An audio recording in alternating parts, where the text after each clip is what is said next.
Hello दोस्तों, स्वागत है आपका अपने YouTube channel study for awareness में।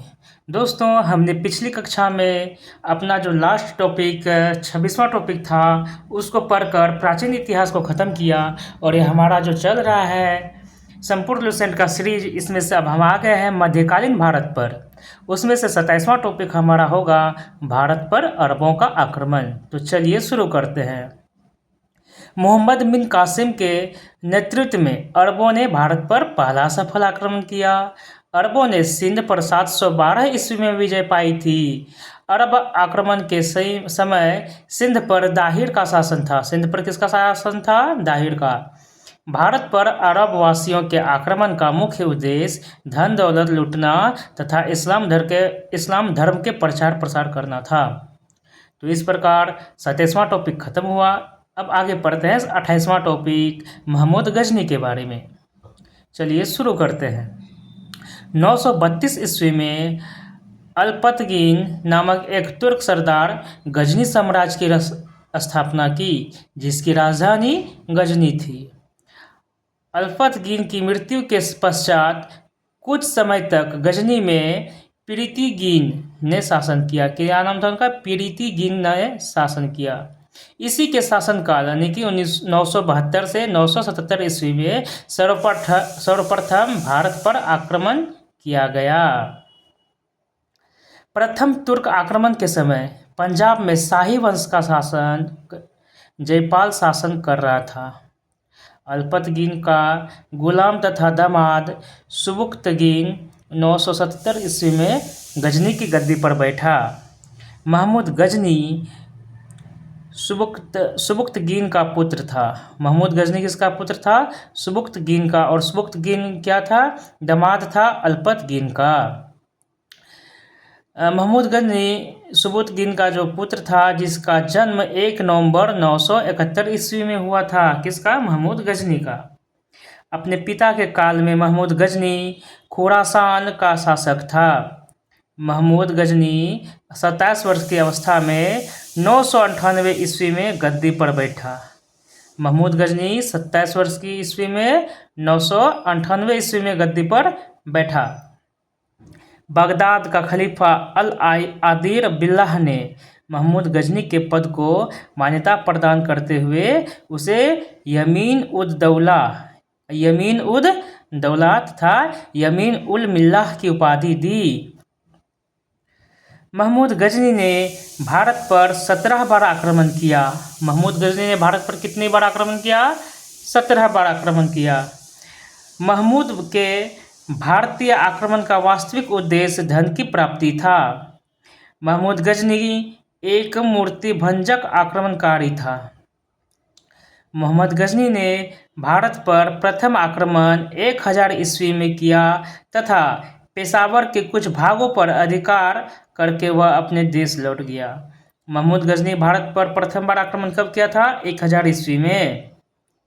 महमूद गजनी ने 1001 ईस्वी में शाही राजा जयपाल के विरुद्ध आक्रमण किया था। 1001 ईस्वी में जयपाल के विरुद्ध आक्रमण किया था। इसमें जयपाल की पराजय हुई थी। इसमें क्या हो गई थी? जयपाल की पराजय। अब आगे पढ़ते हैं। महमूद गजनी का 1008 ईस्वी में नगरकोट के विरुद्ध हमले को मूर्तिवाद के विरुद्ध पहली महत्वपूर्ण जीत बताई जाती है। महमूद गजनी का 1008 ईस्वी में नगरकोट के विरुद्ध हमले को मूर्तिवाद के विरुद्ध पहली महत्वपूर्ण जीत बताई जाती है। महमूद गजनी ने थानेसर के चक्रस्वामीन की कांस्य से निर्मित आदमकद प्रतिमा को गजनी भेजकर रंगभूमि में रखवाया। महमूद गजनी का सबसे चर्चित आक्रमण 1025 ईस्वी में सोमनाथ मंदिर, जो कि सौराष्ट्र पर हुआ है ना, वहाँ पर हुआ था। वो सबसे चर्चित आक्रमण था। इस मंदिर के लूट में उसे करीब 20 लाख दिनार की संपत्ति हाथ लगी। सोमनाथ की रक्षा में सहायता करने के कारण अनिहिलवाड़ा के शासक पर महमूद ने आक्रमण किया। अनिहिलवाड़ा के शासक पर महमूद गजनी ने आक्रमण किया। सोमनाथ मंदिर लूट कर ले जाने के क्रम में महमूद पर जाटों ने आक्रमण किया था और कुछ संपत्ति लूट ली थी। महमूद गजनी का अंतिम भारतीय आक्रमण 1027 ईस्वी में जाटों के विरुद्ध था। महमूद गजनी की मृत्यु 1030 ईस्वी में हो गई थी और इनका जन्म कब हुआ था? 1 नवंबर 971 ईस्वी को, और मृत्यु कब हो गया? 1030 ईस्वी में। सुल्तान की उपाधि धारण करने वाला प्रथम शासक महमूद गजनी ही था। सुल्तान की उपाधि धारण करने वाला प्रथम शासक कौन था? महमूद गजनी ही था। महमूद के सेना में सेवांदराय एवं तिलक जैसे हिंदू उच्च पदों पर आसीन थे। सेवांदराय एवं तिलक जैसे हिंदू क्या थे? उच्च पदों पर आसीन थे।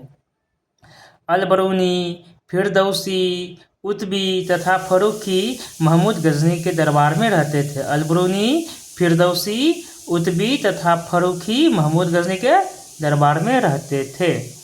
तो इस प्रकार हमने महमूद गजनी के बारे में भी पढ़ा। अब आगे पढ़ते हैं 29वां टॉपिक मोहम्मद गौरी के बारे में। तो दोस्तों शुरू करते हैं। गौर महमूद गजनी के अधीन एक छोटा सा राज्य था। 1173 ईस्वी में शहाबुद्दीन मोहम्मद गौरी गौर का शासक बना। इसने भारत पर पहला आक्रमण 1175 ईस्वी में मुल्तान के विरुद्ध किया था। मोहम्मद गौरी का दूसरा आक्रमण 1178 ईस्वी में पाटन, जो कि गुजरात में है, वहां पर हुआ। यहाँ का शासक भीमद्वित ने गौरी को बुरी तरह परास्त किया था। मोहम्मद गौरी द्वारा लड़ा गया प्रमुख युद्ध, वर्ष, पक्ष और परिणाम क्या रहा? पहला युद्ध क्या था? तराइन का प्रथम युद्ध 1191 ईस्वी में। तराइन का पहला युद्ध कब लड़ा गया?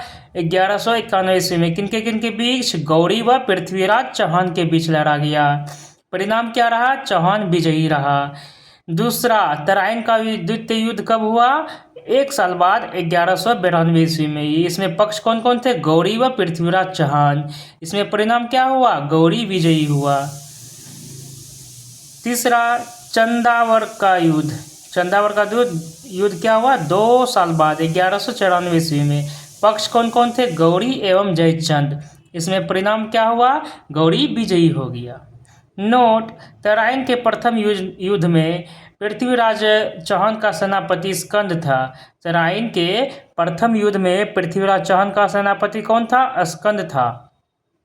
मोहम्मद गौरी भारत के विजित प्रदेशों पर शासन का भार अपने गुलाम सेनापतियों को सौंपते हुए गजनी लौट गया। मोहम्मद गौरी की हत्या 15 मार्च 1206 ईस्वी को कर दी गई। तो इस प्रकार हमने इस वीडियो में पढ़ा 27वां टॉपिक भारत पर अरबों का आक्रमण, 28वां टॉपिक महमूद गजनी के बारे में और 29वां टॉपिक मोहम्मद गौरी के बारे में। तो दोस्तों अब अगले वीडियो में हम पढ़ेंगे सल्तनत काल के बारे में। तो मिलते हैं अगले वीडियो में।